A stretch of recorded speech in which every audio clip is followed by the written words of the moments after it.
Et puis, une bande de 3 personnes ont été interpellées le 11 septembre dernier par les services de la Direction centrale de la police judiciaire.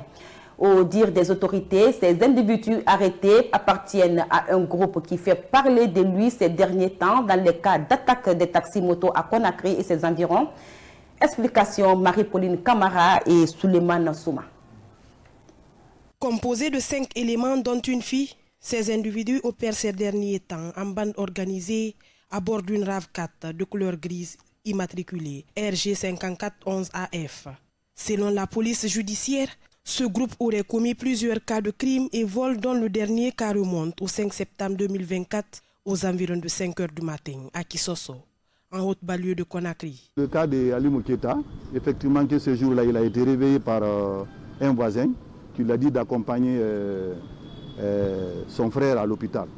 Donc il l'a accompagné dans une clinique. De retour, arrivé à Sangoya, il fut signalé par un des éléments de la bande.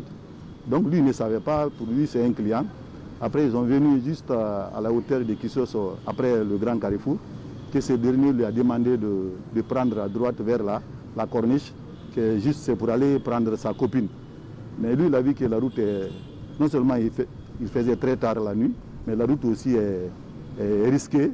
Donc il a refusé cette proposition et c'est dans cette discussion que le véhicule est venu barrer et finalement il a été bastonné et il a pris la fuite, il a laissé la moto. Le leader du dit groupe surnommé Soubé, c'est un récidiviste déjà présenté et déféré par la police et la gendarmerie. Au dire de ce dernier, il pratique cette sale besoin depuis plus de 5 ans. Et leur opération leur rapporte parfois jusqu'à 4 motos par semaine.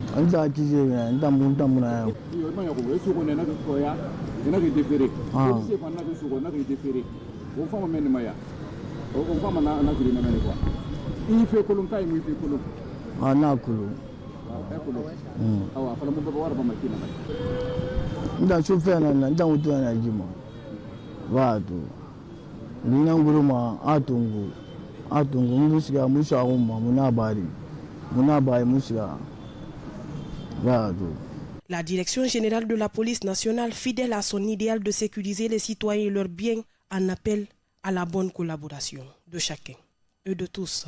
Ces gens-là, ils n'excluent pas, ils peuvent même tirer, hein, parce qu'ils ont dit tirer. Finalement, on les a assommés, il a pris la fuite, il a laissé la moto. On va leur dire d'être très prudents quand on les déplace tardivement la nuit.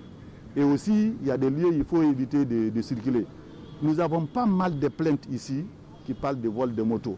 Et généralement, ils ont des problèmes avec leur patron, parce qu'on les accuse que ce sont eux-mêmes qui vendent leurs motos. Et leur cas, c'est longtemps signalé par des services de sécurité qu'il y a une RAV4 qui sillonne et qui attaque les motards. Quant à leurs co-auteurs présumés, ils sont activement recherchés par les services de sécurité et leur interpellation fera l'objet d'une procédure additive à laisser entendre la police judiciaire.